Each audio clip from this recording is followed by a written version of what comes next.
in a time where everyone has access to the internet and easily. We saw during COVID, everything was sensationalized. And I think this is the time for journalists to really rise. You can look at it as a challenge or an opportunity to ensure that everything that is out there is evidence-based, to counter.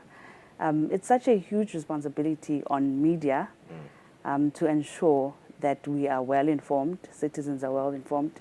Yesterday I attended a World Rate celebration, and one of the things that I mentioned was integrity. Evidence-based dissemination of information. It's a very tough space that we're in. However, UNESCO does have guidelines on governance for digital, a toolkit. And it's a really tough space right now. Misinformation everywhere, your Facebook, your Instagram. So I feel like it's an opportunity for journalists to really take up the space and be robust in ensuring that we receive the truth as consumers of information. It's quite a challenge, and as you are alluding to the fact that, you know, we can either take it as a threat or an opportunity to really combat fake news. But I mean, the advantage that I suppose we have is the evidence-based dissemination of information, like you've alluded. I mean, at least we can go capture the did form and you can see it real time. But that's also threatened by generative AI. But yeah, that's a topic for another day. I want us to get into the future outlook of press freedom.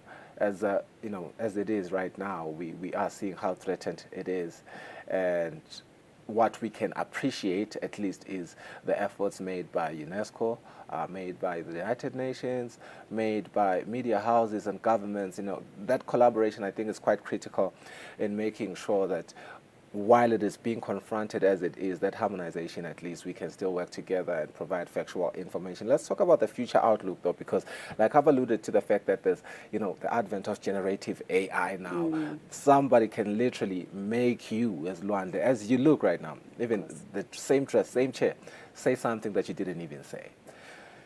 How do we reconcile with the future outlook, and how much responsibility and a challenge does this place upon all of us, not just us as the media, but you guys as well, who also govern us sometimes? I like that you say we all have a responsibility, firstly. And this is the digital age, and we cannot run away from that. However, again, we do have a responsibility, and I love that you speak of collaboration and cooperation, which is SDG 17, Partnership for Goals.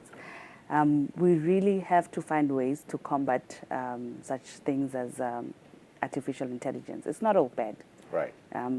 We've seen what it does. We can use it for writing our policy briefs, our checking our documents, and et cetera, et cetera. But of course, there is an evil. And we do have a recommendation, artificial intelligence ethics. And I really want to urge Emaswati to read this document. We contributed towards it as a member state. To answer your question, it's really tough being in the digital age. People use it bad. There's evil and good. However, it is a concerted effort from all of us to ensure that we check again. It's not like we cannot check if it's AI generated or not. I think it's a matter of really rising to the occasion, equipping ourselves, and learning, educating ourselves constantly. It's perpetual educating ourselves. And, you know, if you don't learn, you will perish. And it's crucial even for journalists. I always talk about science communication. Research in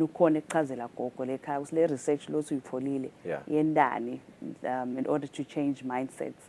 So it's constant, perpetual partnering, learning, and really finding ways to rise above the evil that comes with technology advancement. And obviously, embrace the good.